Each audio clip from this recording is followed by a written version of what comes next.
Hi, we're going to talk about how to draw and shade a cube. So we're talking about this one right here. To start off with, when you draw and shade a cube, you need to figure out how light is falling on your object. So this is a diagram of how, if the light was up here in the top right front, so if you can see my hand, it's coming from, shooting down right there. It's going to come in and there's going to be a bright white highlight right there. And then there's going to be a light rim in the back, and then on this side it's going to be light, so it's going to be a little darker on this side and fade towards lighter in the middle. This area right here is going to be the shadow core, so that's going to be the super dark shadow, and then it's going to go into shadow, and then there's going to be a bit of reflected light down at the bottom, and then a cast shadow around it. So we're talking about those. We're talking about all the different values on the value scale, from 6, which is going to be the darkest, which would be like your shadow core areas, to 1, which is going to be your highlight, which is the highlight areas right here. And then the other ones are going to fall somewhere around this spectrum. All right, so let's get started. We can start off drawing a cube. First thing that you want to do is make sure that you have a nicely drawn cube. So I always give myself 4 little dots just as a guideline. And then I draw very, very lightly. You can probably just barely see what I'm doing. A diamond right there. From each of those corners, I'm going to drop down parallel lines. Now the one in the middle is going to be slightly longer looking than the other two because this dot right here starts down there a little bit lower. But if you'll notice, this line, and this line all point in the same direction. And then this line, and this line all point in the same direction. So you get a decent looking little cube there. And then from there, you're going to start, I always start on the lightest part of it. And I'm just using a regular pencil. And what I'm doing is I'm shading very, very lightly just that top area. So if I were to look at my value scale here, this would be like my value 2. Maybe the value 3, but that's getting a little bit dark. So I'm holding my pencil very, very loosely, going towards just using the tip. And I'm also going to be going back and forth and using some things like this kneaded eraser. Kneaded erasers are great for shading the light areas because you can go back in and just get a little bit of that off. What I'm trying to get rid of is I don't want that dark line in the back because, you know, as humans and people and real world stuff, we don't walk around with a black outline around us. So we need to make sure that we're defining our edges with shading instead of black outlines. Over here on the other side, I'm going to go parallel with the sides, and I'm just going to use the tip of my pencil. I'm not using the side of my pencil, just the tip of my pencil, and I'm going to shade that in. Now that doesn't look like great shading to me right now, but of course, like I always say, you need to do lots of layers. So I'm going to go back in and go another direction. And I'm going to build up this area.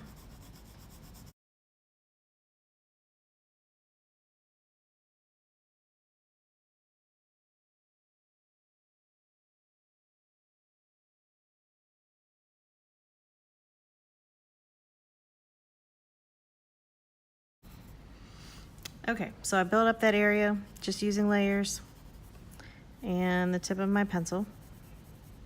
Now I'm going to go back. I'm going to use a nicer eraser this time, which erases a little bit more cleanly. This is a vinyl eraser.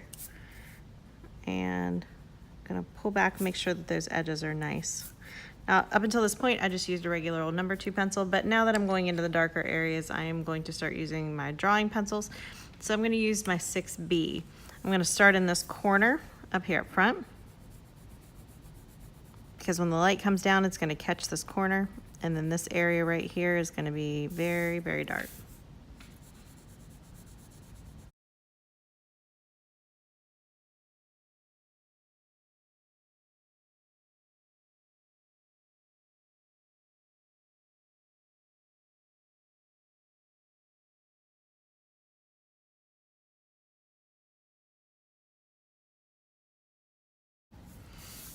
Okay, that looks pretty good, but you know what? I still want to make this a little bit darker, so I'm going to add another layer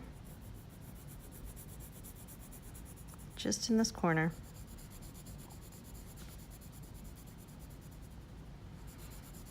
Remember, we're adding more pressure, but we don't want the pencil to leave marks on the paper.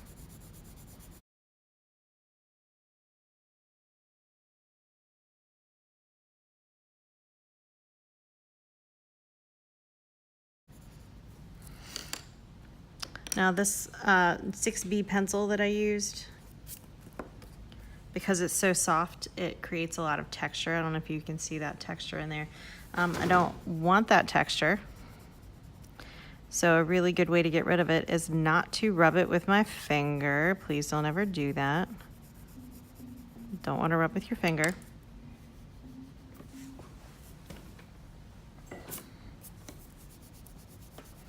What you do want to do is use a harder pencil. So if I go back, oh, that's a 6B. If I go back here and I use the HB pencil, which is a very light pencil, and I go on top of that, I'm not making it any darker. What it's doing is just smoothing out that graphite. This is also very good for defining your edges a little bit better, because the 6B pencil, it's very hard to get a good point on it. So I can use this pencil to make my edges really, really nice and smooth, my shading nice and smooth.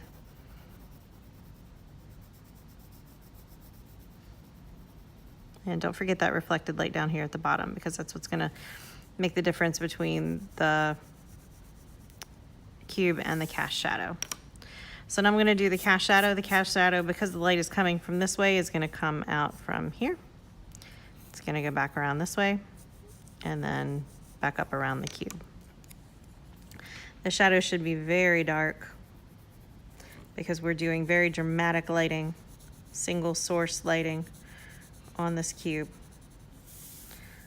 So notice that I turn my paper around when I shade and when I draw, and that is perfectly fine. You don't want to cramp yourself up. So figure out which angle works best for you and your arm and your elbow, and you can turn your paper that way.